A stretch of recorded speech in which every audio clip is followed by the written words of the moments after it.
I made a custom boss fight entirely in vanilla Minecraft. So this was all done in a data pack for an RPG map I designed called Splash and Loot 2. And in this map, you can create things like weapons, armor, and potions to gear yourself to fight creatures.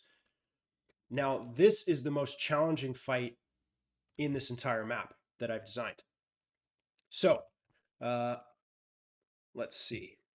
The boss can kind of be fought with two major strategies. You can go with the melee setup, or you can go with the magic setup.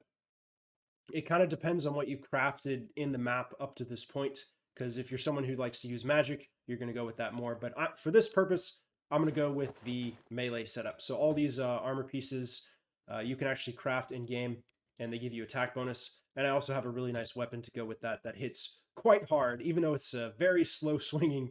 It'll do damage. So to start the fight, you'll need to find a secret item to solve this puzzle. Now, unfortunately, I have to spoil it for this video, but basically, if you find a Tear of the Caverns, you can use it here as a one-use ticket to fight the boss. So you'll need more of these if you want to do more attempts. So let's go for it.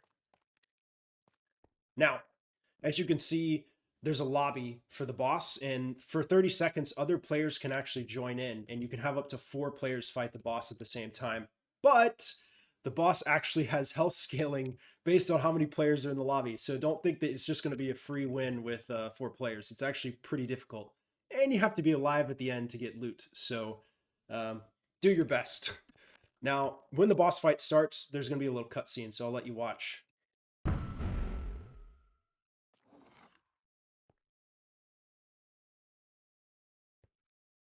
And here we go. Oh, he's already doing some strong moves. He has several different moves he can pick from. That's the melee move, so if you're in melee range, he has a chance to do a swipe. He also has a move where he can teleport right on top of you, and that does quite a bit of damage. So be aware of that one. I find that one of the best strategies... Ooh, that hits hard. Can't really block that either. I find one of the best strategies is to wait for him to teleport and then go for a nice swing. And that is another move that he has that does a lot of damage if you're right in the way of that. So beware of that one. And as you can see, he's now swiping twice. Reason being, each third of his health that you remove actually sets him on another phase of the fight. So he becomes harder each of the third of his health that is removed from him. As you can see, now he does this move twice in a row before picking a new move. I want to see if I can actually beat this boss. I don't always win every time, I'm not gonna lie. But as long as I can live long enough to show you guys the really scary move that only appears when he's low health.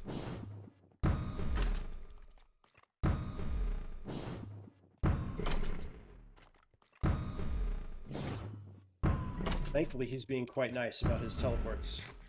And this is the move. Oh dear.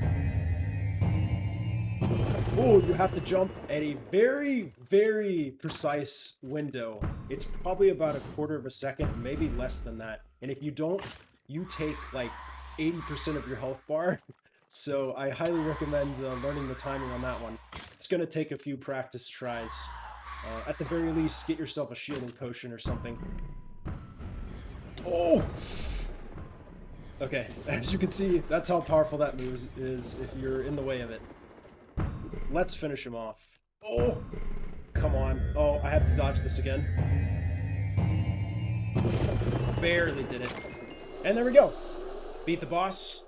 And we get some black mist in a bottle. This is kind of the highest end crafting ingredient in the game right now. Kind of lets you craft the end game weapons. There's a magic weapon you can craft with it, and there's a melee weapon you can craft with it. Both are really fun to play around with.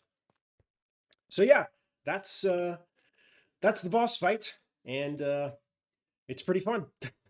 If you want to try this out, I actually have a download for this entire map on my Patreon. You can literally just go download it for free.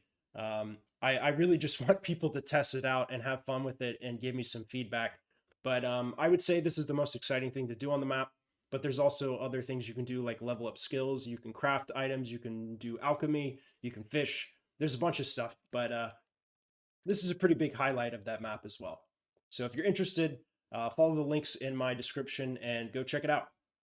Just make sure to download the resource pack too, because otherwise you'll miss out on a lot of the custom sprites and the game will not look nearly as good without it.